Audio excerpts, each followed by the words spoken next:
Թեհրանը Վաշինգտոնի հետ վերջնական համաձայնագրի շուրջ բանակցությունների կմտնի միայն Իրան-ամերիկյան հուշագրի մի քանի կետերի կատարումից հետո։ Այս մասին հայտարարել է Իրանի արտգործնախարարության ներկայացուցիչ Էսմայիլ Բաղային, հաղորդում է ՏԱՍՍ-ը։ Հանդիպումը պետք է ունենա նպատակ եւ անհրաժեշտություն։ Եթե մենք խոսում ենք վերջնական համաձայնագրի շուրջ բանակցությունների սկզբի մասին, ապա դա պայմանավորված է փոխըմբռնման հուշագրի առաջին 5-րդ, 10-րդ եւ 11-րդ կետերի կատարմամբ։ Առաջիկա օրերին մենք պետք է գնահատենք ընթացիկ գործընթացները եւ որոշենք, թե երբ սկսել վերջնական համաձայնագրի շուրջ բանակցությունները, ասել է նա մամուլի ասուլիսի ժամանակ։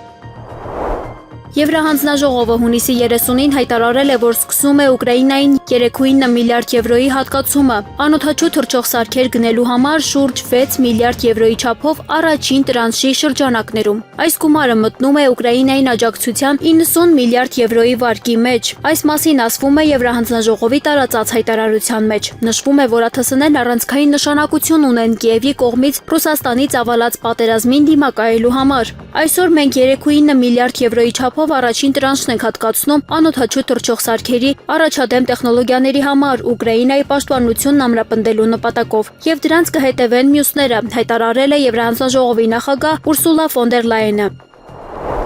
Մոնակոյի դատախազությունը հրաժարվել է հաստատել պայթյունի հետևանքով վիրավորվածների ինքնությունը։ Երկուշաբթի երեկոյան այդ երկրում պայթյուն է տեղի ունեցել։ Իշխանությունները հայտարարել են, որ վիրավորվել է 1 տղամարդ, 1 կին եւ 1 երեխա։ Հեռուստաալիքներից մեկի տվյալներով վիրավորվածներից մեկը ուկրաինացի գործարար Վադիմ Երմոլաևն է։ Ոչ, ես չեմ հաստատի նրանց ինքնությունը։ TV Մոնակոյի կողմից հեռարձակված մամուլի ասուլիսում ասել է իշխանության գլխավոր դատախազ Ստեֆան Տիբոն։ Ռուսաստանի եւ Ղազախստանի նախագահներ Վլադիմիր Պուտինը եւ Կասիմ-Ժոմարտ Տոկաևը հեռախոսազրույց են ունեցել, որի ընթացքում քննարկվել է երկու երկրների տնտեսական համագործակցության եւ ռազմավարական գործընկերության հարցերը։ Այս մասին հայտնում է Կիևի մամուլի ծառայությունը։ Հաղորդագրության համաձայն կողմերը անդրադարձել են նաեւ ռուս-ղազախական հարաբերությունների հետագա զարգացմանը, ինչպես նաեւ փոխշահավետ համատեղ նախագծերի իրականացմանը։ Առանձնահատուկ ուշադրություն է դարձվել տնտեսական կապերի ընդլայնմանը եւ համագործակցության խորացմանը։ Բացի Տոկաևը Պուտինին տեղեկացրել է իր Բրյուսել կատարած պաշտոնական այցի մասին, որը տեղի է ունեցել հունիսի 22-ից 23-ը։ Նախագահները նաև քննարկել են տարածաշրջանային եւ միջազգային օրակարգային մի շարք հարցեր։ Կրիմինալիստ Միխայել Իգնատովը հայտարարել է, որ Մոնակոյում ուկրաինացի օլիգարխ Վադիմ Երմոլաևի դեմ իրականացված մահափորձի հետևում կարող են կանգնած լինել ուկրաինական հատուկ ծառայությունները։ Նրա խոսքերը փոխանցում է News.ru կայքը։ Փորձագետի խոսքով դեպքի շուրջ մի քանի վարկած է դիտարկվում։ Նրա գնահատմամբ հնարավոր է, որ դա կապված լինի Կիևի իշխանությունների կամ հատուկ ծառայությունների հետ, ինչպես նաև չի բացառվում անձնական կամ ֆինանսական կոնֆլիկտի տարբերակը։ Իգնատովը նշել է, որ օլիգարխը կարող էր խախտել որոշ պայմանավորվածություններ կամ հայտնվել հակասությունների մեջ։ Հնդկաստանը հերքել է մի շարք լրատվամիջոցների հաղորդագրությունները, թե Չինաստանի բանակի ստորաբաժանումները ներթափանցել են Արունաչալ Պրադեշ նահանգի տարածք եւ ռազմական ճամբարներ ստեղծել այնտեղ։ Ինչպես տեղեկացնում է ՏԱՍՍ-ը, այս մասին ասվում է Հնդկաստանի ցամաքային զորքերի շտաբի հայտարարության մեջ։ ԱՄՆ-ն մշակում է իր առաջին միջուկային մարտագլխիկը եւ նոր բալիստիկ հրթիռը ռազմավարական միջուկային սուզանավերի համար 40 տարվա ընթացքում, հաղորդում է Interesting Engineering-ը հղում անելով ԱՄՆ ռազմածովային ուժերի ռազմավարական համակարգերի ձեռքբերման եւ ծրագրերի վարչության տվյալներին։ Պորտալի տվյալներով ԱՄՆ-ն նախատեսում է ամեն տարի 2027-ից 2031 ֆինանսական տարիների ընթացքում ռազմածովային ուժերին մատակարարել առնվազն 1 Կոլումբիա դասի միջուկային Սուզանավ։ Արևմտյան Եվրոպայում ծայրահեղ շոկը երկաթուղային գծերի ծռման եւ ասֆալտի հալման պատճառ է դարձել, ինչը հանգեցրել է գնացքների ուշացումների եւ չեղարկումների, տրանսպորտային ենթակառուցվածքների խափանումների եւ գետային նավարկության սահմանափակումների, ըստ ՄԱԿ-ի Եվրոպայի տնտեսական հանձնաժողովի խոսնակ Ժան Ռոդրիգեսի։ Նրա խոսքով Արևմտյան Եվրոպային հարվածած ուժեղ ջերմային ալիքը վառ կերպով ցույց տվեց կլիմայական ռիսկերը, ինչպես նաեւ դրանց ազդեցությունն ու հետևանքները տրանսպորտային ենթակառուցվածքների վրա։ Ահա մի քանի Միօրինակ գնացքների ուշացումներ եւ չեղարկումներ շատ երկրներում երկաթուղային դեֆորմացիայի պատճառով, սահմանային սարքավորումների անսարքություն, գնացքների անսարքություններ եւ լայնացված գծերի վրա կինետիկ բեռը նվազեցնելու համար անհրաժեշտ արագության նվազում, մալուխային եւ ազդանշանային սարքավորումների կոտրվածքներ, ասֆալտի հալում եւ դեֆորմացիա, լուսացույցերի խափանումներ, որոնք հանգեցնում են քաղաքներում խցանումների, գետային ավարկության խոչընդոտների, որոնք դանդաղեցնում են գետային երթևեկությունը եւ շատ այլ օրինակներ, ասել է նա Ժնևում կայացած ճեպազրույցի ժամանակ։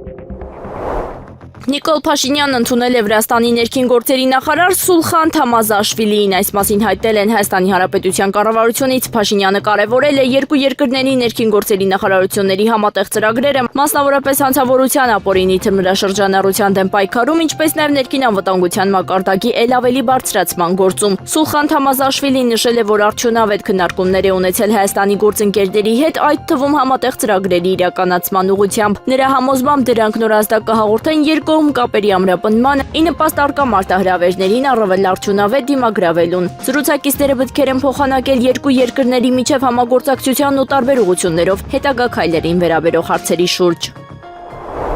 Ուժեղ Հայաստան կուսակցությունների դաշինքի առաջնորդ Սամվել Կարապետյանը հայտարարել է, որ իրենց թիմն ունի Նիկոլ Փաշինյանին իշխանությունից հեռացնելու ծրագիր, սակայն դրա մանրամասները դեռ չեն հրապարակում։ Լրագրողների հետ զրույցում պատասխանելով իշխանափոխության հնարավոր ժամկետների մասին հարցին Կարապետյանն ասել է, որ իրենք ունեն հստակ ծրագիր, որի մասին հանրությունը կիմանա ժամանակին։ Ես իմ ժամկետներն ունեմ, հիմա չեմ ասի դա, բոլորդ կտեսնեք, Փաշինյանին հեռացնելու գաղտնի պլան ունենք, նշել է Կարապետյանը։ Նրա խոսքով արդեն հանդիպումներ է ունեցել ընդդիմադիր որոշ քաղաքական ուժերի ղեկավարների հետ, սակայն հրաժարվել է հրապարակել նրանց անունները։ Հիմա չեմ կարող ասել թե ում հետ, բայց մենք մեր գաղտնի պլանն ունենք, Փաշինյանին հեռացնելու պլանը, ասել է Սամվել Կարապետյանը։ Անդրադառնալով Հայաստանի երկրորդ նախագահ Ռոբերտ Քոչարյանին, Սամվել Կարապետյանը ընդգծել է, որ վերջինս իր քաղաքական դաշինքի առաջնորդ է, իսկ ինքը իր թիմի եւ այդ առումով հակասություններ չեն տեսնում։ Ազգային ժողովի մանդատները վերցնելու հարցում վերջնական որոշում դեռ չունեն, իսկ ընտրողների շրջանում այս հարցի շուրջ տարբեր տրամադրություններ են նկատել, ասել է Սամվել Կարապետյանը, անդրադառնալով ազգային ժողովի մանդատները վերցնել չվերցնելուն։ Սամվել Կարապետյանը նշել է, որ իրենց գնահատմամբ ընտրողների մոտ 40%-ը դեռ առաջնորդվում է հետընտրական էմոցիաներով եւ ցանկանում է, որ դաշինքը չվերցնի մանդատները, մինչդեռ շուրջ 60%-ը հակառակ կարծիքին է։ Որոշումը մենք ենք կայացնելու եւ մենք ի վիճակի ենք ճիշտ որոշում ընդունել, ասել է Սամվել Կարապետյանը։ Նա ընդգծել է, որ ազգային ժողով մտնելու վերաբերյալ վերջնական որոշում դեռևս չեն ընդունել։ Երբ որոշենք մտնել ազգային ժողով, դուք դրա մասին կիմանաք, դեռ որոշում չկա, կգնահատենք հետագա քայլերը եւ կընտրենք այն ճանապարհը, որը ամենաարագը հնարավորություն կտա հեռացնել Փաշինյանին։ Այսօրվա դաշնետված նարատիվներով չենք առաջնորդվելու, մենք ինքնուրույն ենք կայացնում մեր որոշումները, նշել է Սամվել Կարապետյանը։ Ինչ վերաբերվում է հուլիսին հեծը պետականացնելու հայտարարություններին վերաբերող հարցին, ապա Սամվել Կարապետյանը պատասխանել է. լուրջ մի ընդունեք, իրենք արդեն հեծը գցել են իրենց ոտքերին, բոլոր ցուցանիշները կատաստրոֆիկ են, դրա համար իրենք շատ ուրախ կլինեին հիմա, եթե այդ քայլերը ձեռնարկած չլինեին, նշել է Կարապետյանը։ Խոսելով իշխանափոխության մասին, Սամվել Կարապետյանն ասել է, որ իր ժամկետներն ունի, բայց չի հրապարակայնացնի դրանք։ Երկարաձգվել է Հայաստանի վիզայի ժամանակավոր ազատականացման ռեժիմի գործողության ժամկետը Հայաստանի Հանրապետության կառավարության հունիսի 25-ի համապատասխան որոշմամբ մինչև 2027 թվականի հուլիսի 1-ը երկարաձգվել է վիզայի ժամանակավոր ազատականացման ռեժիմի գործողությունը։ Որոշումը վերաբերում է Բահրեյնի, Սաուդյան Արաբիայի եւ Օմանի քաղաքացիներին, ինչպես նաեւ ԱՄՆ-ի, Եվրոպական միության, Շենգենյան գոտու երկրների, ԱՄԷ-ի, Բահրեյնի, Կատարի, Սաուդյան Արաբիայի, Քուվեյթի եւ Օմանի կացության կարգավիճակ ունեցող օտարերկրացիներին, որոնք կարող են այցելել Հայաստան առանց մուտքի վիզայի սահմանված կարգով։ Միաժամանակ հաստատվել է երկրների նոր ցանկը, որից հանվել են Եմենը եւ Սուդանը։ Ազգային ժողովի նախկին պատգամավոր Արման Բաբաջանյանին մեղադրանքի առաջադրվել այն բանի համար, որ նա օրինական ուժի մեջ մտած դատական ակտերը դրանք ուժի մեջ մտնելուց հետո տվյալ ակտերի կատարման շրջանակներում հարկադիր կատարողի սահմանած ժամկետներում չի կատարել։ Գործը դատաքննության փուլում է, այն մակագրվել է դատավոր Մարտին Արզումանյանին, սակայն դատականիստեր չեն կայանում, օրինակ մեկնիստ չի կայացել հանրային մեղադրողի չներկայանալու պատճառով, մեկնիստ պաշտպանի չներկայանալու, մեկնիստ էլ դատարանի ծանրաբեռնվածության պատճառով։ Հաջորդ նիստը նշանակվել է օգոստոսի 17-ին։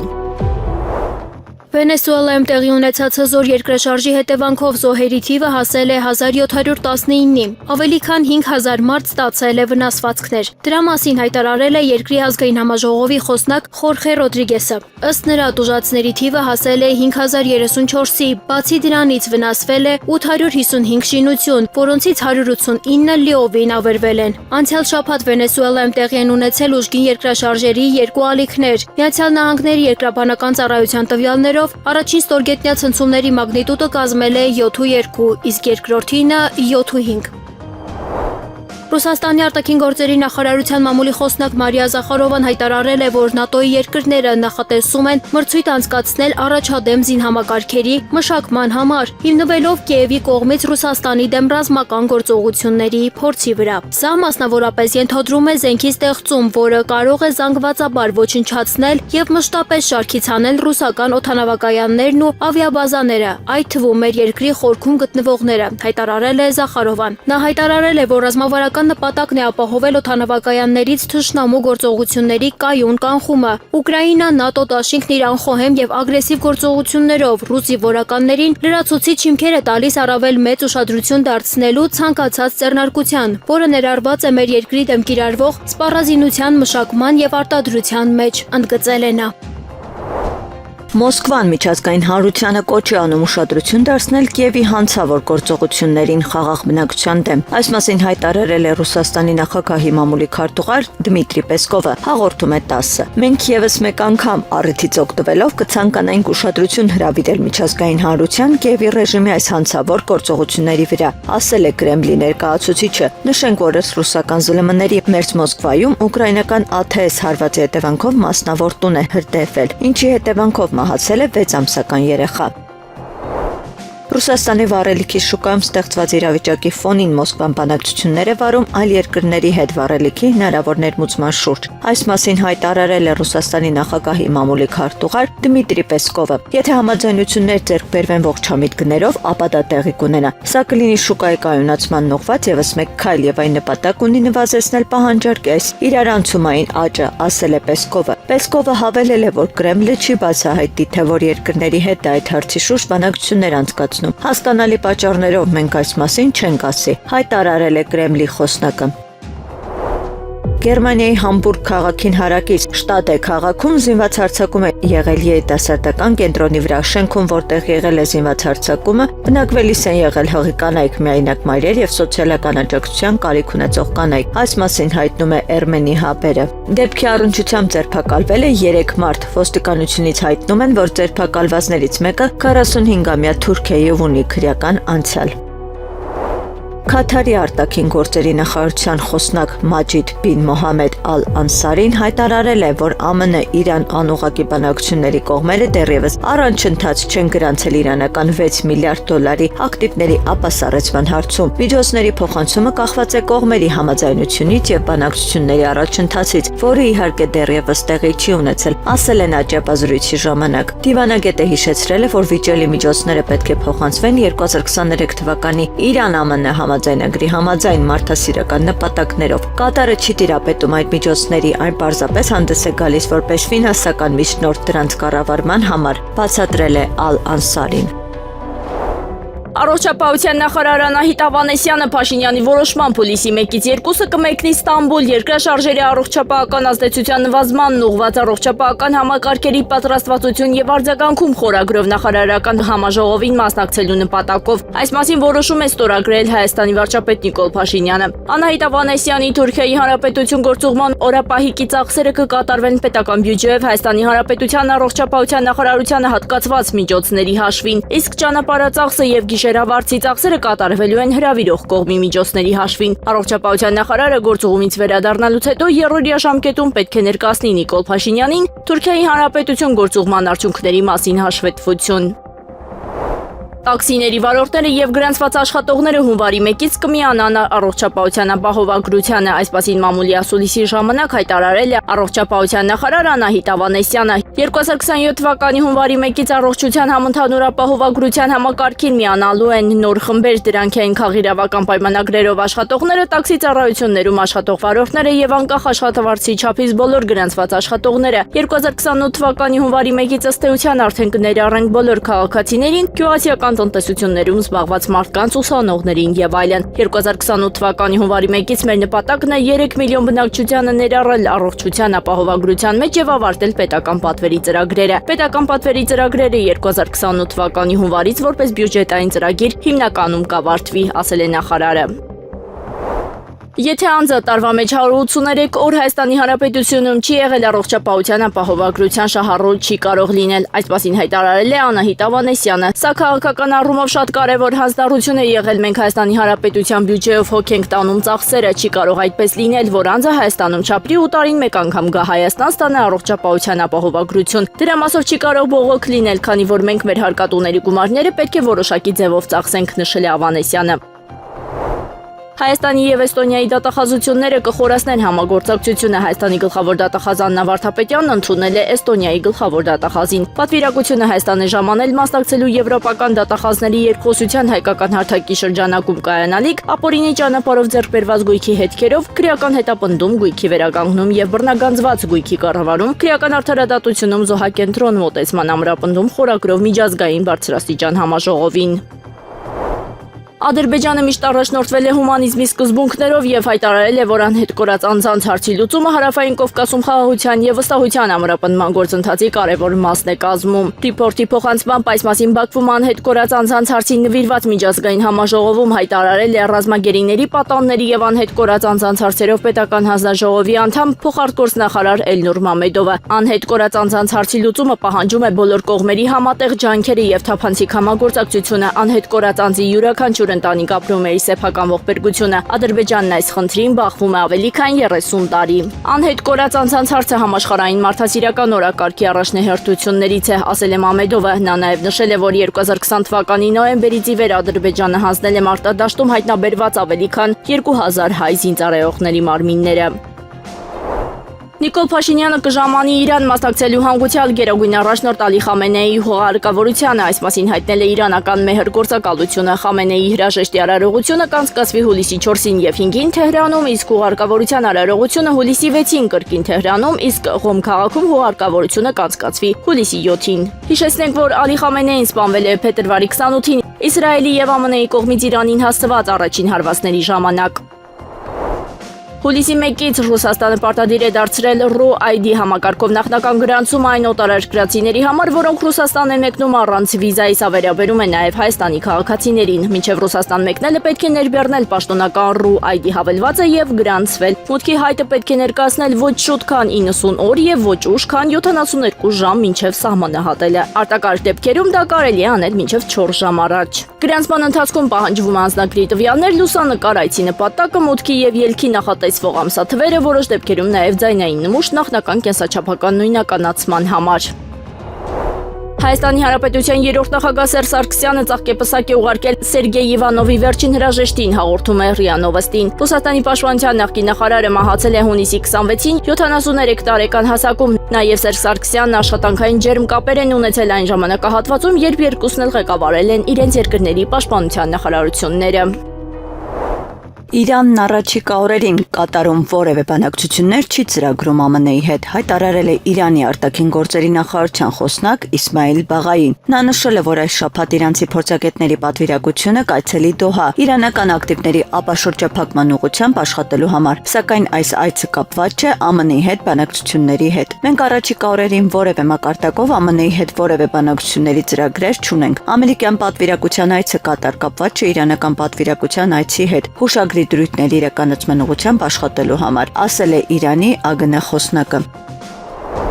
Ֆրանսիան եւ Օմանը պայմանավորվել են համագործակցել Հորմուզի նեղուցի անազերծման հարցում։ Այս մասին սոցիալական հարթակում գրել է Էմանուել Մակրոնը։ Նա նշել է, որ պայմանավորվածությունը ձեռք է բերվել Օմանի սուլթան Հեյսամ բեն Թարիք Այսայդի հետ հանդիպման ընթացքում։ Ըստ հայտարարության Ֆրանսիան եւ Օմանը համատեղ ջանքեր են գործադրում Մերձավոր Արևելքում լարվածության նվազեցման ուղղությամբ։ Ղազախստանի նախագահ Կասիմ Ժոմարտ Տոկաևը եւ Վրաստանի վարչապետ Իրակլի Կոբախիձեն, որը պաշտոնական այցով գտնվում է Աստանայում, ստորագրել են ռազմավարական գործընկերության հաստատման համաձայնագիր։ Այս մասին հայտնել է վրացական ԻՄԵԴ-ի հեռուստաալիքը։ Ղազախստանի նախագահը Վրաստանը անվանել է փորձառու եւ հուսալի գործընկեր, իսկ ռազմավարական գործընկերության հաստատումը որակել որպես պատմական իրադարձություն։ Թուրքիան ակնկալում է, որ Անկարայում կանալիք ՆԱՏՕ-ի առաջնորդների առաջիկա գագաթնաժողովում կցուցաբերվի Եվրոպայի պաշտպանության ամրապնդմանն ուղղված ամուր քաղաքական կամք։ Այս մասին Գերմանիայի կանցլեր Ֆրիդրիխ Մերցի հետ հեռախոսազրույցի ընթացքում հայտարարել է Թուրքիայի նախագահ Ռեջեփ Թայիպ Էրդողանը։ Թուրքիայի նախագահի գրասենյակի հաղորդմամբ կողմերը քննարկել են Անկարայի եւ Բերլինի երկկողմ հարաբերությունները, ինչպես նաեւ տարածաշրջանային ու գլոբալ հարցեր։ Էրդողանը նշել է, որ Թուրքիան նպատակ ունի զարգացնել հարաբերությունները Գերմանիայի հետ, ընդգծելով այդ ուղղությամբ փոխադարձ քայլերի շարունակման կարևորությունը։ Թուրքիայի նախագահը հայտարարել է, որ Անկարան ՆԱՏՕ-ի առաջնորդների գագաթնաժողովից ակնկալում է Եվրոպայի սեփական պաշտպանության ամրապնդմանն ուղղված ամուր կամքի ցուցադրում, ինչպես նաև տրանսատլանտյան կապի պահպանում, ասված է հաղորդագրության մեջ։ Քաղաքացիական պայմանագիրը 3 վարչության նիստ է գումարել, որի ժամանակ Փակ գաղտնի քվեարկությամբ ընտրել է ազգային ժողովի փոխոսնակներին։ Այսպիսով քաղաքացիական պայմանագիրը ազգային ժողովի փոխնախագահների թեկնածուները ընտրել Հայկ Կոնջորյանին եւ Վահագն Ալեքսանյանին։ Ադրբեջանի ավելի քան 40 եւ Թուրքիայի մի քանի հազար քաղաքացի են այցելել Հայաստան տարեսկզբից մինչեւ հիմա։ Նյուզեեմին հայտնել են Հայաստանի Հանրապետության ազգային անվտանգության ծառայությունից։ 2026 թվականի հունվարի 1-ից մինչեւ հունիսի 17-ը Հայաստանի այցելել Ադրբեջանի Հանրապետության 44 եւ Թուրքիայի 8179 քաղաքացի հայտնել են ազգային անվտանգության ծառայությունից։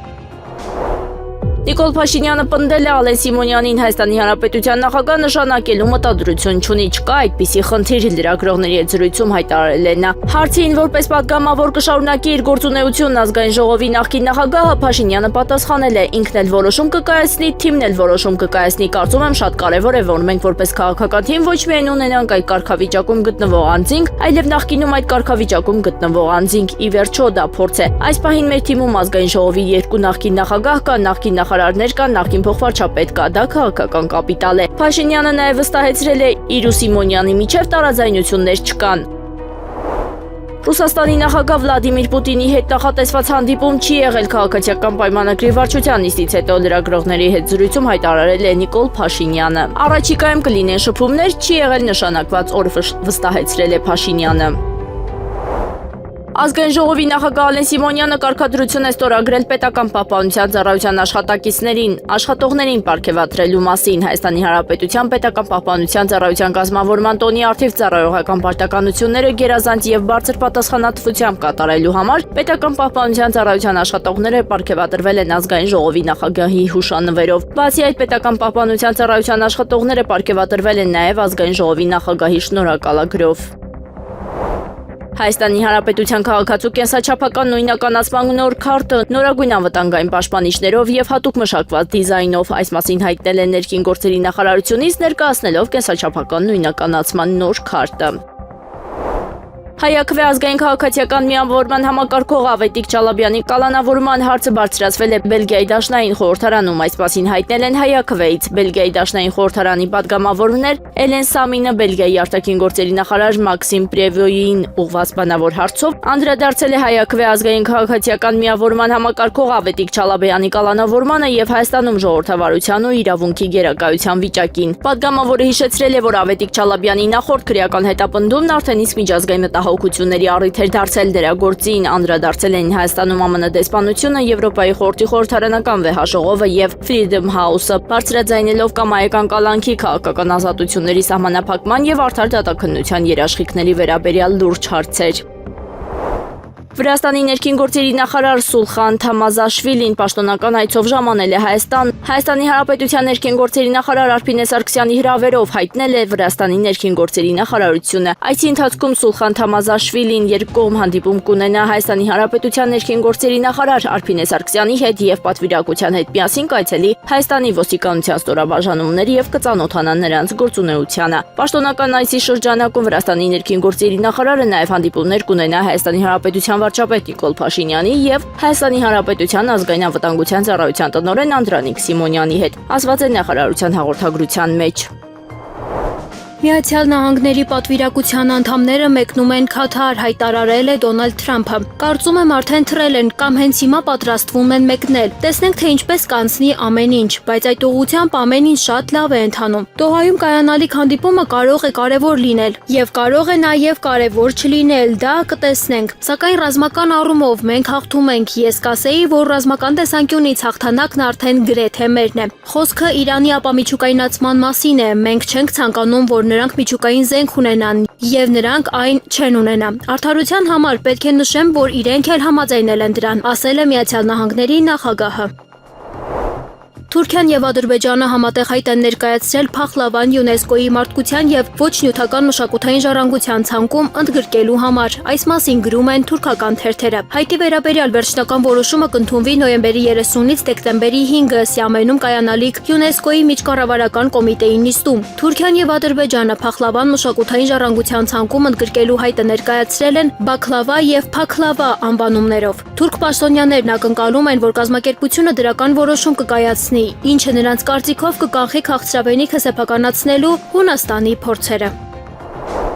Ռուսաստանի անվտանգության դաշնային ծառայությունը հայտարարել է, որ ոչնչացվել է Ուկրաինայի պաշտպանության նախարարության գլխավոր հետախուզության վարչության գնդապետ Ռուստեմ Ֆախրիևը, որը ըստ ռուսական կողմի մասնակցել է Ղրիմում ահաբեկչության նախապատրաստմանը։ Գերատեսչության տվյալներով Ֆախրիևը ներգրաված է եղել Ռուսաստանի պաշտպանության նախարարության բարձրաստիճան սպաներից մեկի եւ նրա ընտանիքի դեմ մահափորձի կազմակերպման մեջ։ ՌԴԱԴՑ-ի հաղորդմամբ գործողությունը նախատեսված էր 2025 թվականի դեկտեմբերի 1-ին, սակայն հակառակորդի ծրագրերը խափանվել են։ Պայթուցիկ սարք տեղադրող գործակալը դիմադրել է ձերբակալության ժամանակ եւ ոչնչացվել է։ Ֆրանսիական լրատվամիջոցների հաղորդմամբ ուժգին կայծակը հարվածել է Ֆրանսիայի մայրաքաղաքի կենտրոնում գտնվող Էյֆելյան աշտարակի սրածողին։ Անհավանականորեն պայծառ կայծակը հարվածել է Փարիզի Էյֆելյան աշտարակին, նշվում է հաղորդագրության մեջ։ Հեռուստաալիքի տվյալներով փոթորիկի ժամանակ Էյֆելյան աշտարակի գագաթին քամու պոռթկումները հասել են 104.8 կմ/ժ։ Փոթորիկն այնքան ուժեղ է եղել, որ Փարիզի արվարձանային Stade de France մարզադաշտում անցկացվող Top 14-ի ռեգբի եզրափակիչը ընդհատվել է։ Ֆրանսիական Meteo Nord Parisen մեդիա նախագծի տվյալներով Ֆրանսիայի որոշ շրջաններում հանգստյան օրերին վատ եղանակ ուղեկցվել է 2-ից 3 սանտիմետր տրամագծով կարկուտով։ Ռուսաստանի գրեթե բոլոր տարածաշրջաններն ընդգրկված վարելիքային ճգնաժամը հարվածել է ավտոմոբիլային բեռնափոխադրումներին։ Կոմերսանտին հայտնել են շուկայի մասնակիցները։ Առանձին շրջաններում, հատկապես Սիբիրում, Ռուսաստանի հարավում եւ մի շարք սահմանամերձ մարզերում նկատվում են լիցքավորման սահմանափակումներ եւ վարելիքի մատակարարման խափանումներ, ինչը բարդացնում է չվերթների պլանավորումը, պատմել է Վիկտրանս ընկերության հիմնադիր Իգոր Ռեբելսկին։ Օպտիմալոգ լոգիստիկ ընկերության ղեկավար Գեորգի Վլաստոպուլոն նշել է, որ լիցքավորման կայաններում հերթ կանգնելու ժամանակը երբեմն հասնում է օրերի, ինչի հետևանքով օրինակ չինական ուղղությամբ բեռնատարների օրական վազքը 600-ից 700 կիլոմետրից նվազել է մինչև 500 կիլոմետրի։ Իսրայելի պաշտպանության բանակը հարվածներ է հասցրել Լիբանանի հարավում գտնվող Հեզբոլլա շարժման 3 հրամանատարական կետերին՝ ի պատասխան հրադադարի համաձայնագրի խախտումների։ Այս մասին հայտնել է բանակի մամուլի ծառայությունը։ Ի պատասխան Հեզբոլլահի կողմից հրադադարի խախտումների եւ անվտանգության գոտու մեր զինվորների վրա շարունակվող հարձակումներին 3 հարվածներ են հասցվել Լիբանանի հարավի Նաբաթիա եւ Մայֆադուն շրջաններում գտնվող խմբավորման 3 հրամանատարական կենտրոններին, նշված է բանակի հաղորդագրության մեջ։ Եղանակը առաջիկա օրերին հունիսի 30-ին, հուլիսի 1-ից 2-ը, 3-ի գիշերը սպասվում է առանց տեղումների եղանակ։ Հուլիսի 3-ի ուշ երեկոյան, 4-ի գիշերը եւ կեսօրից հետո առանձին շրջաներում սպասվում է կարճատև անձրև եւ ամպրոպ, առանձին վայրերում հնարավոր է նաեւ կարկուտ։ Օդի ջերմաստիճանը հունիսի 30-ին, հուլիսի 2-ից 3-ն աստիճանաբար կբարձրանա 4-ից 6 աստիճանով։